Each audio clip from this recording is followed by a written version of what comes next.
The first time he saw her, the ocean was roaring louder than his thoughts. And for a man who had spent years drowning in them, that said everything. The wind was sharp that evening, carrying grains of sand that stung his face like the past itself refused to let him forget. His daughter's small hand clung tightly to his, her laughter cutting through the heaviness in his chest like sunlight breaking through storm clouds.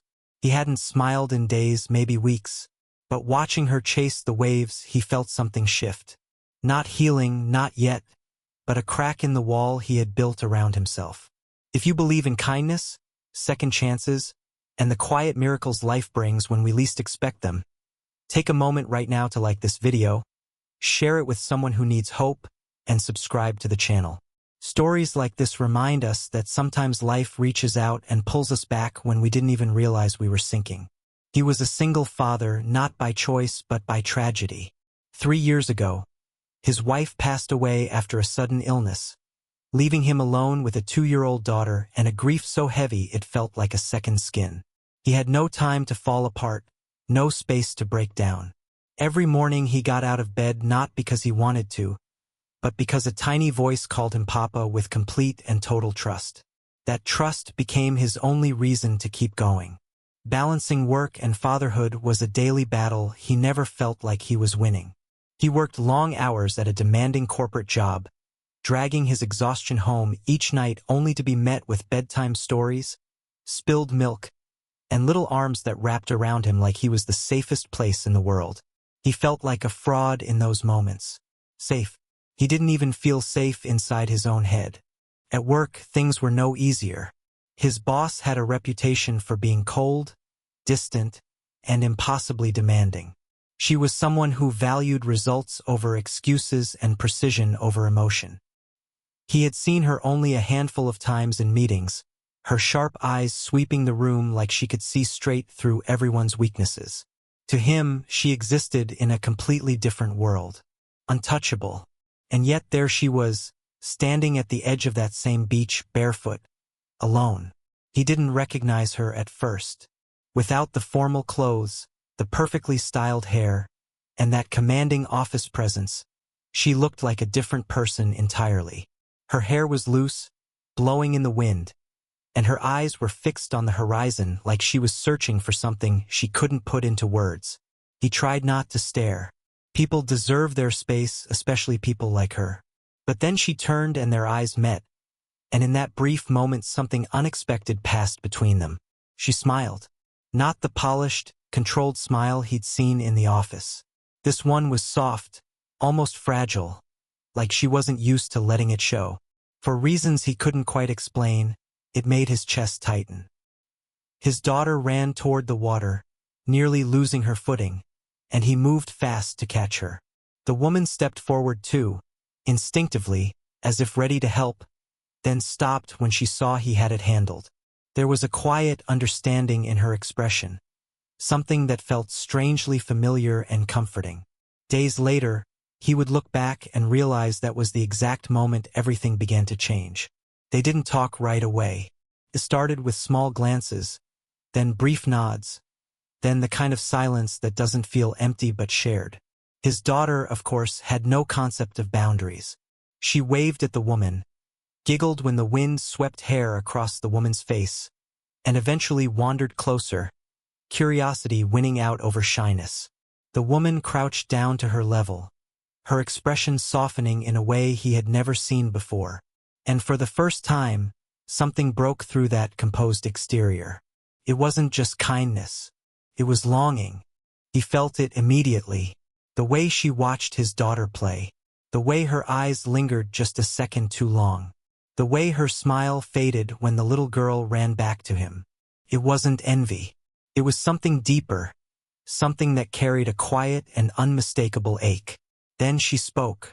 Not loudly, not formally, but gently, like the ocean itself had taught her how to soften her voice. What she said was simple, but it changed everything.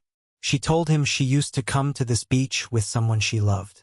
That the waves reminded her of promises that never held. That sometimes the strongest people are the ones who have no one left to be strong for. He didn't know why, But those words landed harder than anything anyone had said to him in years. Because for the first time he felt truly seen. Not as an employee, not as a struggling father, not as someone barely holding it together, but as a human being who was exhausted and still trying. The days that followed blurred together in a way that felt almost unreal. They didn't plan to meet again, but they did. Same time, same stretch of beach, as if something had quietly arranged it for them. Their conversations grew longer and more honest with every passing evening. He told her about his wife, about the long hospital nights, about the moment he understood he would be raising his daughter alone. He talked about fear and guilt and the crushing weight of it all. Words he had buried deep finally had somewhere to go. And for once he didn't feel ashamed for saying them out loud. She listened without pity, just understanding. And then slowly, carefully, she began to open up too. She talked about a kind of success that had started to feel hollow. About a life built on control and achievement that left no room for being human. She admitted she had pushed people away, convinced it was the only way to survive in a world that only rewarded strength.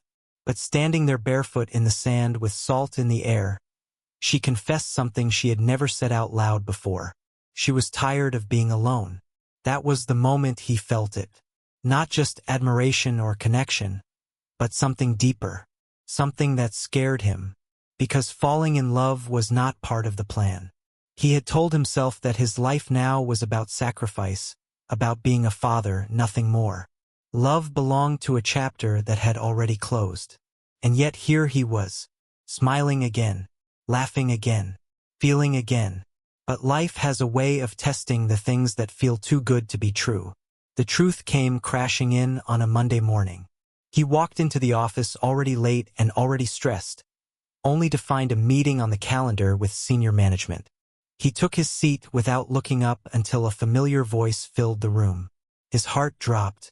She was standing at the front of the room. His boss. The same woman from the beach. The same woman who had shared her pain, her loneliness, her truth. But her face was different now. Composed. Professional. Distant. Like none of it had ever happened. The realization hit him like a wave. Everything shifted in that instant. The warmth, the connection, that quiet understanding between them, gone. Replaced by the cold weight of hierarchy and consequences. He pulled back after that.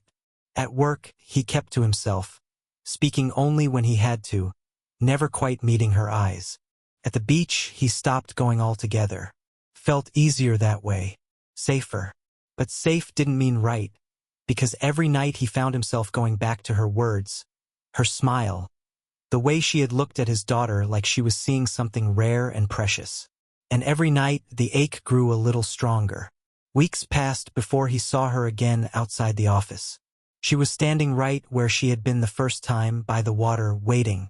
He almost turned and walked away. Almost.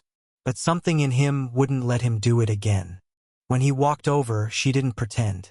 She didn't put her walls back up or hide behind professionalism. She told him the truth, that she had been scared. Scared of what people would say.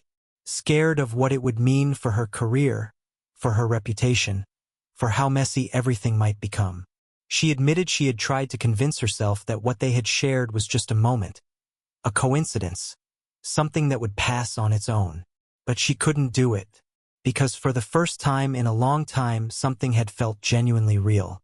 And she wasn't willing to just let it go. He stood there listening, his heart caught somewhere between hope and doubt. Because for him, love had never been just about feelings. It was about responsibility, about his daughter, about the life he had pieced back together from broken parts. Then she said something that changed everything. She told him she wasn't trying to replace anything in his life. She didn't want to erase his past. She just wanted, if he'd let her, to be part of his future. That was the moment something finally became clear to him. Love doesn't erase pain. It doesn't undo loss. But it gives those things meaning.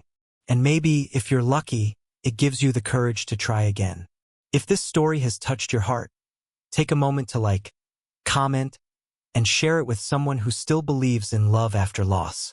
And subscribe, because stories like this remind us that even broken hearts can find their way back home.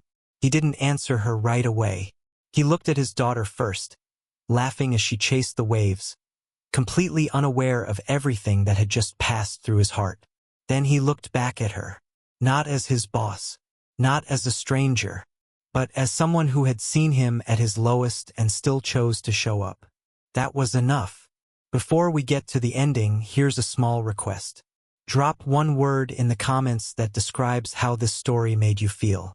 Your word might be exactly what someone else needs to read today. The days that followed weren't perfect.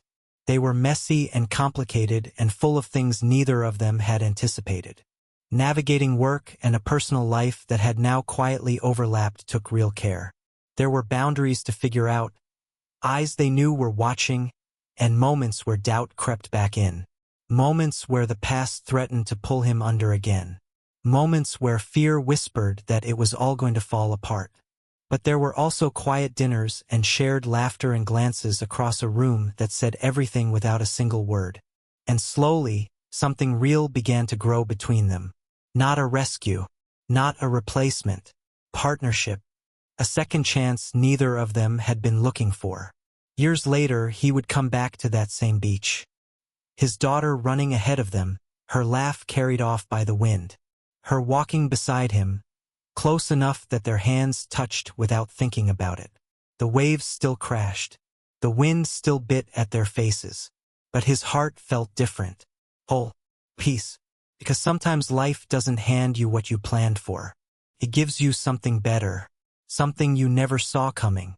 Something that quietly reminds you that even after the darkest stretch of night, morning still finds a way in. And sometimes, it finds its way in with someone standing right there beside you.